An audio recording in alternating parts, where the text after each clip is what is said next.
In today's video, we're going to talk about equipment. We're dealing with helmets. Hey,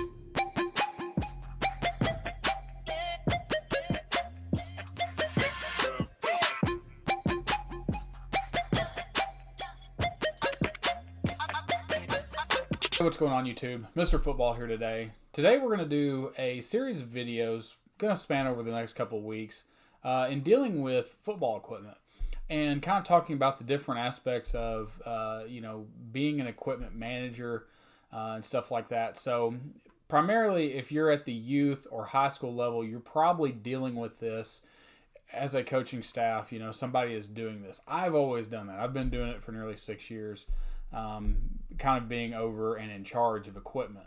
And it's a special task that I take with a lot of pride, and I truly enjoy. And as you can see, I've built a YouTube channel around football equipment and some of the other various things. But here recently on the channel, we've been talking a lot of X's and O's. Well, I wanted to start focusing in on the behind the scenes stuff in football and talk about just managing equipment. The first thing that I wanted to touch on today, and I'd kind of gotten this idea just going through stuff in the garage and talking about just equipment. I had a couple things that I had bought a long time ago when I had my own youth team, and I just thought I started it up all on my own. I had no resources in the beginning, and then made it into something really good, and there was a lot of things that really helped me with that. So the first part of today is just kind of talking about helmets and just the different varieties, because as coaches, sometimes we put the X's and O's and the program development stuff really on the forefront, and then equipment is somewhere down that long list. But it's a very important aspect of the game. I mean, your players have to be properly fitted. That all comes back to you if your players are improperly fitted. And that's always been a very high priority for me.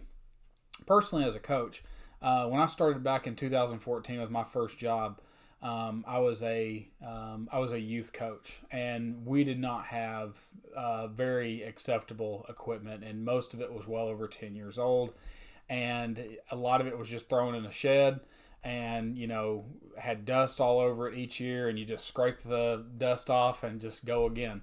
And I had to deal with that my first year, and it was pretty much customary for kids that could, like parents and kids that could buy their own equipment. They bought their own equipment and they didn't want to use the schools, which is totally understandable. And I even helped a lot of them buy it that first year and just get exactly what they need. But when year two rolled around, I bought 30 helmets the next year, and that helped immensely with that. So the first thing is just kind of understanding like what helmets you have at your disposal. We're going to talk eventually about buying. If you're having to buy helmets, just kind of the best route to take when buying helmets. Just from my perspective over the years, I've bought a lot of helmets, so it's just kind of one of those things. So just from the standpoint of these next couple of videos that we're going to do, we're mainly we're going to focus on helmets in the beginning.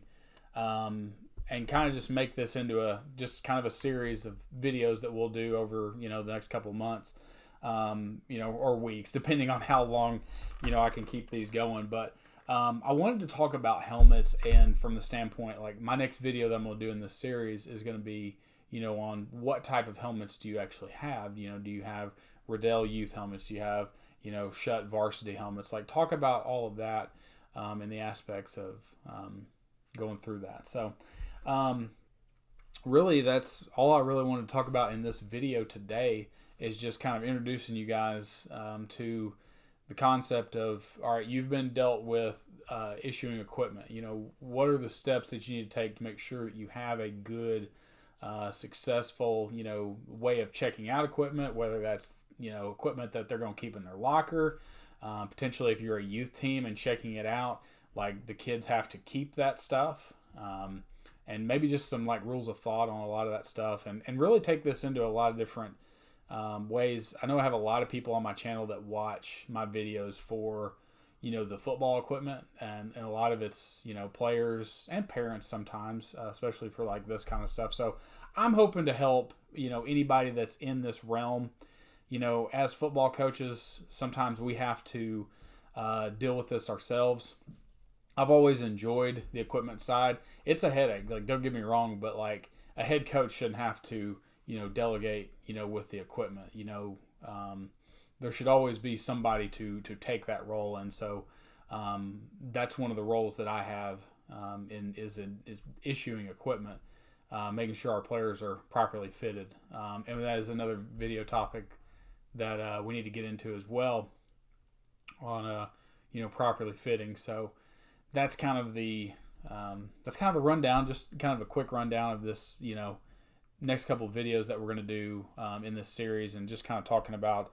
Another video I want to talk about was helmet components and talking about that kind of stuff. So that's kind of the plan. That'll be the next video we do. So be looking back and checking back for that. I want to say thank you guys I know there wasn't much of a upload today, but I'm just trying to get this video out there to you guys. We'll release a video next week on helmet components, kind of looking at a couple different styles of helmets here and getting into that. So I want to thank you guys for watching this video as always. Make sure to subscribe so you don't miss any of those updates that we do, any uploads. We upload on Tuesday and Thursday nights, and that's going into spring and summer here for that schedule to continue. So I just wanted to say thank you guys as always for watching. I'm Mr. Football, and we'll see you next time.